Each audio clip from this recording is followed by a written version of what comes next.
professeur agrégé de sciences politiques et vice-doyen de la faculté de droit et de sciences politiques, FADESP, de l'université d'Abomey Calavi, UAC, Higen Kakaï, observe que le système de parrainage qui suscite de vives controverses a permis plutôt de polir le jeu électoral au Bénin.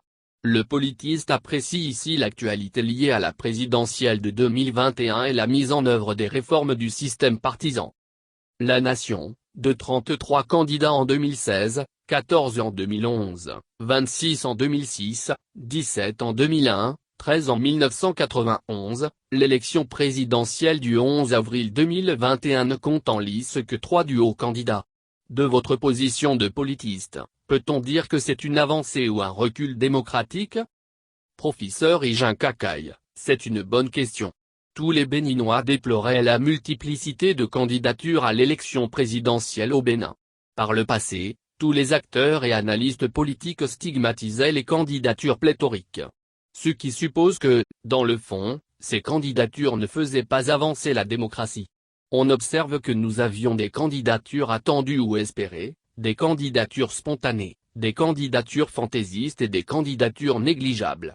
C'est une typologie que moi-même j'ai pu concevoir en analysant la sociologie de la présidentielle au Bénin.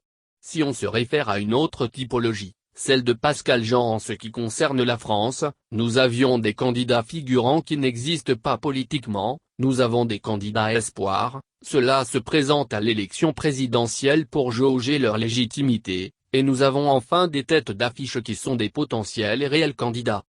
Tous les acteurs et les analystes politiques étaient dès lors soucieux d'une rationalisation de ce fait. C'est pour cela que la mise en place du système de parrainage qui a permis de recentrer le nombre de candidatures à l'élection présidentielle ne peut pas être perçue comme un frein à la démocratie mais, à mon avis, comme une avancée. Car, quand bien même des candidatures ont été recalées, nous avions eu des candidats qui ont une certaine potentialité et sont connus sur l'échiquier national. Mieux, le citoyen se fait simplement une idée des candidatures qui pourraient être retenues par la Commission électorale nationale autonome. À mon avis, on ne peut parler ni d'un recul démocratique, ni d'une stagnation, mais plutôt d'une avancée du processus démocratique. Paraphrasant le professeur Francis Indès de la Côte d'Ivoire, je dirais que le successeur de Boni Yeyi devrait faire le choix d'être impopulaire et ce, dans la perspective de restaurer l'État démocratique. Je crois que Patrice Talon a fait librement cette option volontariste de servir l'État, c'est un choix individualiste et rationnel que les Béninois seront capables de saisir dans un temps à venir. Le changement dans les politiques publiques s'accompagne toujours des facteurs de résistance. À vous entendre, la réforme du système partisan intervenue en 2018 était opportune. C'est une réforme à encourager, même si elle n'est pas parfaite. Elle est humaine. Toute réforme est perfectible. J'estime qu'il faut l'expérimenter. Je pense que ce n'est pas un recul, si on opte notamment pour l'expérience du duo présidentiel. Car, la démocratie est un jeu d'acteurs. À partir de ce moment, comme dans les démocraties anciennes et les grandes démocraties, elle a l'obligation de s'adapter aux réformes. Le processus démocratique est évolutif. Nous pouvons faire des expériences et en cours de chemin, opérer quelques corrections à nos pratiques. L'avantage majeur d'avoir quelques candidats à la présidentielle de 2021 est que le citoyen électeur sera plus éclairé, judicieux et conscient de son choix, plutôt que de faire recours à des faits religieux ou ethniques comme des déterminants de vote. Il peut facilement apprécier la personnalité du candidat, analyser sa vision et enfin, faire un choix rationnel, je parlerai de l'électeur rationnel. En dehors de l'innovation relative au duo présidentiel, il y a aussi l'exigence de parrainage des candidats par des élus, maires et députés, expérimentés pour la première fois à une présidentielle au Bénin. Comment l'appréciez-vous? Le système de parrainage permet de filtrer et de polir le jeu électoral. Supposons 20 duos pour une élection présidentielle, c'est demander au même citoyen électeur de choisir un candidat parmi tant de personnes. Il lui sera difficile de faire un choix judicieux. Le fait démocratique a besoin d'être rationalisé, d'où un changement des objectifs de la politique électorale devient nécessaire. Elle n'est pas un fait ex nihilo. Certes, Il y a eu la conférence nationale de février 1990 qui a opté pour le pluralisme politique, mais cette option répondait beaucoup plus aux négations obtenues sous la période révolutionnaire. Du coup, le système pluraliste qui dure depuis 1990 au Bénin a besoin d'être repensé pour être performant. Plus de 250 partis politiques et 33 candidatures à une élection présidentielle, c'est un émiettement de la classe politique. Un tel contexte sonnait la fin des partis politiques. Êtes-vous d'avis avec ceux qui pensent qu'au nom du respect de nos institutions, surtout à la fonction présidentielle, le législateur doit prendre ses responsabilités en allant plus loin pour prévoir dans le code électoral des dispositions pénales, afin de décourager à l'avenir les candidats plaisantins? Non, je crois qu'il ne faut pas pénaliser, puisque la Commission électorale nationale autonome, CENAC, peut faire le tri. De même, du moment où le code électoral a prévu les critères, tout individu qui se rend compte qu'un candidat n'a pas rempli toutes les conditions procède lui-même au tri.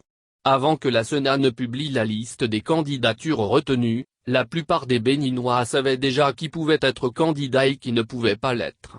Avec le temps, cette mauvaise pratique va se corriger. Car, tout changement engendre des résistances. Les acteurs ont déjà pris certaines habitudes et ont des intérêts en jeu, c'est avec le temps qu'ils vont s'adapter aux nouveaux comportements qui paraissent brusquement dans le système social que constitue l'élection.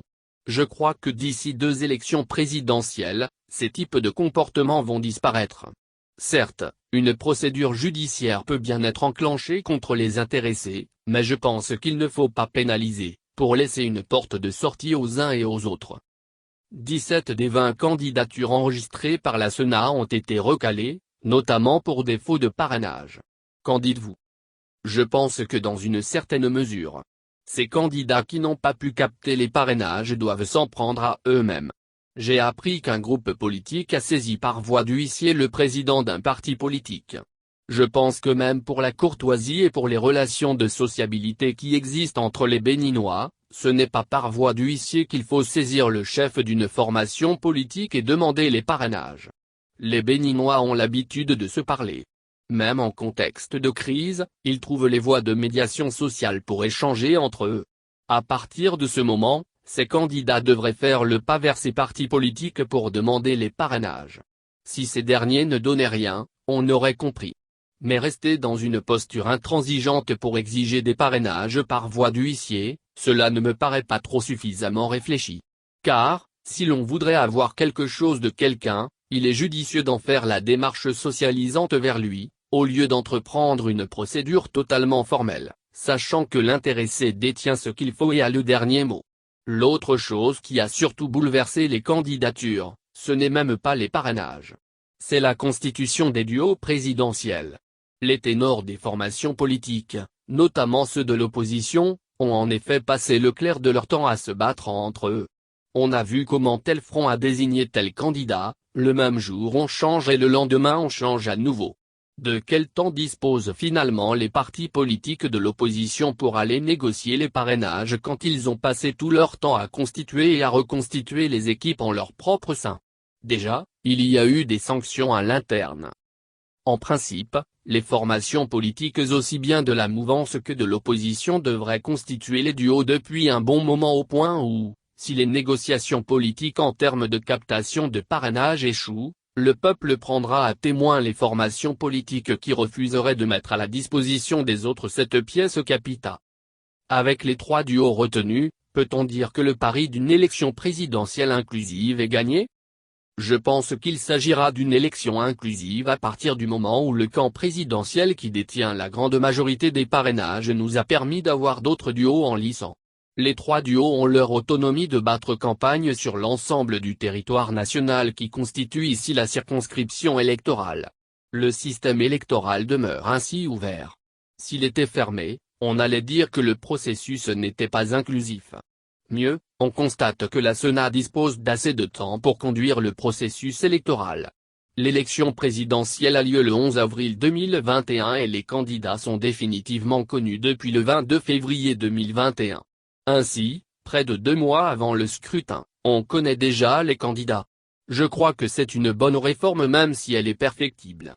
Par le passé, c'est peut-être à quelques instants du scrutin que les candidatures seraient rendues publiques. La réforme permet aujourd'hui à chaque électeur béninois de suivre le discours, les faits et gestes des candidats sur le terrain. Il a le temps de fouiller dans la vie politique de ces candidats pour se faire une idée de la personne pour qui il va voter. Je pense que l'opposition politique béninoise doit éviter de se prendre pour une victime. Elle devrait élaborer des stratégies qu'il faut pour contrer la mouvance. Dans aucun État, on ne verra une mouvance qui ouvre les portes pour accepter l'opposition. Cela n'existe nulle part au monde. Dans tous les pays où l'opposition politique se prend pour une victime, cela ne donne rien. On peut faire des colloques, des conférences publiques, et se taira. Pour dénoncer et se victimiser, mais la portée est très limitée. Il s'agit d'une instrumentalisation de l'électeur. Il faut que les opposants béninois développent des stratégies de conquête du pouvoir et de l'alternance politique. À mon avis, lorsqu'ils savent que le terrain ne leur est pas favorable pour la captation des parrainages, ils devraient prendre très tôt leurs dispositions pour ficeler leur candidature et négocier les parrainages à temps, avec les partis politiques de la mouvance. Maintenant, si ces négociations échouent, le peuple verra que dans le fond, le système de parrainage n'est pas ouvert. Que diriez-vous en guise de conclusion? Il faut que les acteurs politiques évitent la violence électorale. Car, ces derniers jours, la tension politique est vive, mais il ne faut pas que l'on aille loin. Il faut que l'on s'arrête à l'étape de contestation puisque le peuple béninois demeure un et unique.